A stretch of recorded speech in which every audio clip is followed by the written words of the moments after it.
Sesungguhnya Allah Subhanahu wa taala ketika menciptakan Adam min qabdatin, dari cidukan tanah, di mana Allah Subhanahu wa taala ketika menciptakan Adam ini dari beragam macam warna tanah. Ada tanah yang berwarna putih, ada tanah yang berwarna merah, ada tanah yang berwarna hitam, dalam riwayat ada tanah yang berwarna kuning, dan ada yang bercampur di antara warna-warna ini. Dari sinilah kata para ulama, maka perbedaan warna-warna dari keturunan Adam alaihi salatu wassalam, karena memang bahan baku Nabi Adam sendiri dari berbagai macam warna. Jadi kalau yang kulit hitam, ya dari tanah hitam. Kalau kulit putih, tanahnya putih. Kalau kulitnya kuning, tanahnya kuning. Artinya bahwa Allah Subhanahu wa taala menciptakan dari berbagai macam warna tanah, dan itulah menjadi keturunan Banu Adam. Kemudian di antara tanah yang diambil untuk menciptakan Adam itu ada yang al-khabith, ada jelek tanahnya. Wat-thayyib, ada tanah yang baik. Was-sahlu, ada yang mudah diambil. Wal-haznu, ada yang susah. Dan ada yang bercampur semuanya. Dari sini pula kemudian di antara turunan Adam ada yang jahat, ada yang baik, ada yang keras kepala, ada yang muda, ada yang lembut, begitu kan? Jadi semua ini prosesnya kembali kepada proses ketika Allah menciptakan Adam alaihi salatu wassalam. Di antara kisah pengambilan tanah itu, Allah Subhanahu wa taala pertama kali mengutus malaikat Jibril. Jadi Allah itu utus malaikat Jibril untuk mengambil tanah yang ada di bumi. Tapi bumi menolaknya dan berlindung kepada Allah Subhanahu wa taala dari Jibril agar dia jangan sampai mengambil tanahnya. Akhirnya Jibril pun tidak bisa dan kembali kepada Allah. Kemudian Allah Subhanahu wa taala mengutus Mikail. Sama bumi pun berlindung kepada Allah dari Mikail dan tidak diizinkan untuk mengambil tanahnya. Akhirnya Allah Subhanahu wa taala mengutus malakul maut, malaikat kematian. Ketika kemudian bumi berlindung kepada Allah Subhanahu wa taala, maka malaikat maut pun mengatakan, wa ana a'udzu billahi an arji. Sebagaimana engkau berlindung kepada Allah agar aku tidak mengambil tanahmu, maka aku pun berlindung kepada Allah, aku tidak akan kembali kepada Allah sampai ku ambil tanah. Akhirnya berhasillah malaikat maut mengambil berbagai macam tanah yang disebutkan di atas, kemudian diangkat ke langit. Dari tanah ini kemudian akhirnya Allah Subhanahu wa taala menciptakan dengan kedua tangannya. Dan ini ada hikmah kenapa Allah ciptakan Adam dengan tangannya, supaya iblis tidak bisa sombong di hadapan Adam. Karena iblis tidak diciptakan dengan tangan Allah. Iblis itu diciptakan dari ujung nyala api. Maka kemudian ketika Allah Subhanahu wa taala menciptakan Adam, Allah mulai membentuk Adam alaihi salatu wassalam dengan sebaik-baik bentuk yang tidak sama dengan makhluk yang lainnya. Sesungguhnya Allah menciptakan manusia itu sebaik-baik bentuk.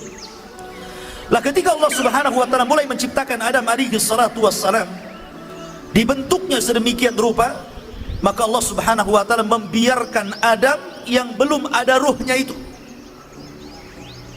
Ada yang mengatakan selama 40 tahun dibiarkan. Artinya sampai betul-betul mengering. Lah dari sinilah kemudian ketika malaikat melihat Allah Subhanahu wa taala menciptakan makhluk yang gharib bagi mereka, aneh bagi mereka, di sinilah malaikat datang menghadap Allah dan mengatakan, ataj'alu fiha man yufsidu fiha wa yasfikud dima wa nahnu nusabbihu bihamdika wa nuqaddisu lak. Ya Rabb, apakah engkau akan mengulang dua kali menciptakan makhluk yang akan merusak bumi, menumpahkan darah, sementara kami adalah makhluk yang terus bertasbih memuji kamu? Kenapa malaikat ngomong seperti ini? Karena malaikat punya pengalaman dengan bangsa jin. Sebelum Adam diciptakan, Allah menciptakan jin. Dan jin itulah yang merusak bumi, yang menumpahkan darah sesama mereka, sehingga malaikat kemudian mentertibkan mereka. Karena malaikat punya pengalaman dengan jin, makanya dia kemudian datang menghadap Allah dan bertanya, ya Rabb, apakah engkau akan menciptakan makhluk lagi yang akan merusak dan menumpahkan darah? Makanya Allah Subhanahu wa taala mengatakan, inni a'lamu ma la ta'lamun. Lah saya ini yang menciptakan lebih tahu dibandingkan engkau. Barulah kemudian malaikat paham, dari turunan Adam ini ada yang menjadi para nabi dan rasul. Terkadang tingkatan mereka di atas para malaikat. Keluarlah para syuhada, keluarlah orang-orang saleh, keluarlah para siddiqun. Itulah kata-kata saya lebih paham dari apa yang kalian tidak tahu. Sementara iblis beda pula dia. Ketika Allah Subhanahu wa taala menciptakan Adam, baru berbentuk patung yang mengeras tadi, belum lagi ada ruh. Iblis ini bolak-balik, kemudian memegang-megang Adam, kadang masuk dari lubang telinga, keluar dari lubang hidung, masuk dari lubang hidung, keluar daripada lubang dubur. Begitulah dia masuk keluar. Kemudian dia mengatakan di hadapan malaikat, la in sullitu la uhlikanna. Kalau seandainya makhluk ini diserahkan kepadaku, ku hancurkan dia. Sampailah kepada waktu yang ditentukan, waktu yang menegangkan, ketika Allah hendak meniupkan ruh kepada Adam. Maka Allah Subhanahu wa taala memerintahkan para malaikatnya agar berkumpul.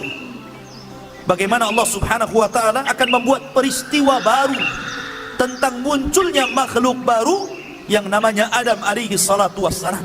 Mulailah kemudian Allah Subhanahu wa taala meniupkan ruh kepada Adam alaihi salatu wassalam. Baru saja ruh itu kemudian sampai di tenggorokan, maka Adam alaihi salatu wassalam tiba-tiba bersin. Maka malaikat mengatakan, qul alhamdulillah. Maka kemudian Adam pun diperintahkan mengucap alhamdulillah. Maka ketika Allah mendengar Adam memuji Allah, maka Allah pun berfirman, yarhamuka rabbuk. Rabbmu telah merahmatimu. Masyarul muslimin yang dirahmati Allah Subhanahu wa taala. Kemudian ketika ruh terus masuk ke dalam jasad Adam alaihi salatu wassalam, dan mata pun sudah mulai melihat, rupanya Adam alaihi salatu wassalam berada di surga.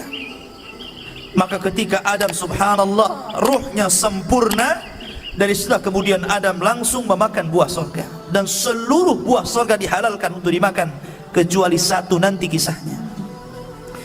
Maka ketika Adam alaihi salatu wassalam sempurna menjadi manusia, birruhi wal jasad, ada ruh ada jasadnya, disitulah Allah Subhanahu wa taala memerintahkan malaikat untuk sujud kepada Adam.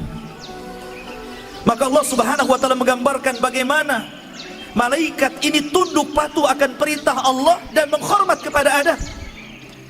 Allah mengatakan, fasajadal malaikatu kulluhum ajma'un. Seluruh malaikat, bayangkan, tidak ada satupun malaikat yang luput. Seluruh malaikat sujud kepada Adam. Rupanya dari seluruh malaikat ini ada satu makhluk, dia berdiri saja, dia tidak mau sujud, bahkan dia cenderung sombong. Kemudian makhluk ini ditanya oleh Allah Subhanahu wa taala, lima, kenapa engkau tidak sujud? Lima khalaqtu biyadai, terhadap makhluk yang aku ciptakan dengan kedua tanganku. Maka mulailah kemudian makhluk ini dia mengatakan, ya Rabb, saya kan lebih baik daripada dia. Aku diciptakan dari api, sementara dia dari tanah. Dari situlah kemudian Allah Subhanahu wa taala marah kepada iblis. Subhanallah, inilah maksiat pertama yang ada di langit, yang dilakukan oleh iblis kepada Allah Subhanahu wa taala, menolak perintah Allah Subhanahu wa taala. Maka dari sini kemudian Allah melaknat iblis, melaknat selaknat-laknatnya, marah semurka-murkanya. Hai iblis, keluar kau dari sorga, engkau kukutuk. Akhirnya kemudian iblis pun dikeluarkan dari sorga dan diusir ke dunia, dikembalikan kepada asal penciptaannya, jin. Karena jin itu memang tabiatnya jahat, maka Allah kembalikan iblis ke asal penciptaannya, jin. Iblis itu bagian daripada jin yang melakukan kefasikan kepada perintah Rabbnya. Kemudian setelah kemudian iblis diusir, maka Adam pun berjalan di sorga sendirian. Dan itulah kemudian ketika Adam alaihi salatu wassalam tidak nyaman hidup sendirian, kemudian dia pun tertidur. Tiba-tiba selepas bangun, di sampingnya ada perempuan. Dialah Hawa, diciptakan dari tulang rusuk yang paling bengkok, dari tulang rusuk Adam alaihi salatu wassalam. Maka Allah subhanahu wa ta'ala ketika telah menciptakan Hawa, maka Allah pasangkan Hawa dengan Adam. Ketika itu Allah berfirman, uskun anta wa zaujukal jannah. Masuklah wahai Adam, ajak istrimu ke dalam surga, hiduplah di situ, makanlah sesukamu, tetapi wala taqraba hadhihi syajarah. Yang penting kau jangan dekat-dekat pohon ini saja. Tapi Adam lupa.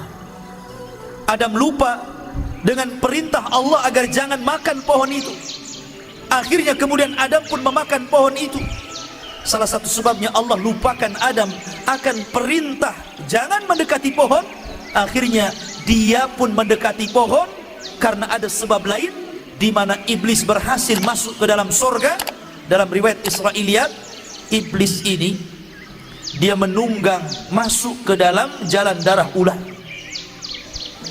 Iblis kan sudah diusir dari surga, dia tidak bisa mungkin masuk ke dalam surga. Tetapi iblis ini berhasil masuk surga lewat masuk ke dalam tubuh ular itu. Apakah Allah tidak tahu? Allah tahu, gak mungkin Allah gak tahu. Tapi kenapa Allah biarkan iblis masuk ke dalam surga? Sekali lagi karena ada hikmah di sini. Ada hikmah yang Allah subhanahu wa ta'ala kehendaki. Maka iblis pun berhasil masuk ke dalam surga. Maka kemudian dia pun menjelma sebagai manusia. Karena memang iblis itu bisa tasyakul, jin itu bisa berbentuk siapapun sesuai kehendaknya. Dia bisa berbentuk manusia, sama dengan malaikat bisa tasyakul. Maka kemudian dia datang kepada Adam seolah-olah penasehat, seolah-olah orang baik, dan mengatakan, wahai Adam, kenapa Allah subhanahu wa ta'ala melarang tidak boleh mendekati pohon ini kecuali karena ada dua perkara.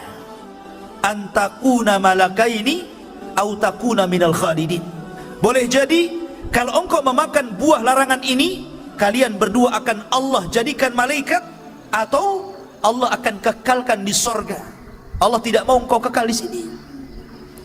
Akhirnya mulai goyang Adam. Ketika iblis tidak sanggup mempengaruhi Adam alaihi salatu wassalam, akhirnya dia pengaruhi lewat istrinya. Kemudian juga Al-Imam Ibnu Katsir rahimahullahu ta'ala dalam kitab Bidayah wa Nihayah menjelaskan bahwa Adam ini memiliki perawakan yang tinggi, situna dhira'an, memiliki 60 hasta. Satu hasta itu setengah meter, berarti 60 hasta berarti 30 meter. Itu tingginya Nabi Adam. Kemudian lebarnya 7 hasta, berarti lebarnya itu 3,5 meter, tingginya 30 meter, dan memiliki usia yang panjang. Ketika Allah subhanahu wa ta'ala kemudian takdirkan bahwa Adam alaihi salatu wassalam memakan buah larangan, akhirnya kemudian Adam pun diusir oleh Allah dari surga. Qulna bitu minha jami'an, kami katakan keluar kalian semua, hei Adam, hei Hawa, keluar kalian dari surga. Maka di sini 3 makhluk diusir, iblis, Adam, dan juga Hawa. Mereka berjumpa di bumi. Ada yang mengatakan Adam diturunkan di India, sementara Hawa itu diturunkan di Mekah. Kemudian berjumpa di bukit Jabal Rahmah. Ada yang mengatakan Adam juga meninggal di India, ada yang mengatakan di Mekah, ada yang mengatakan di Syam. Allahu a'lam. Ya. Yang jelas kita tidak menetapkan yang tidak ditetapkan, hanya menukil beberapa kisah Israiliyat. Artinya bahwa Adam alaihi salatu wassalam kemudian diturunkan ke bumi. Maka akhirnya kemudian Adam alaihi salatu wassalam ketika sampai di bumi, Adam menangis sejadi-jadi.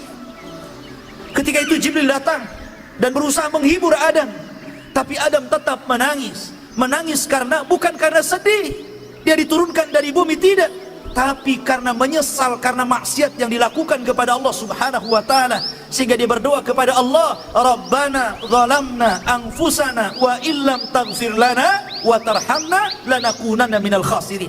Ini doanya Nabi Adam.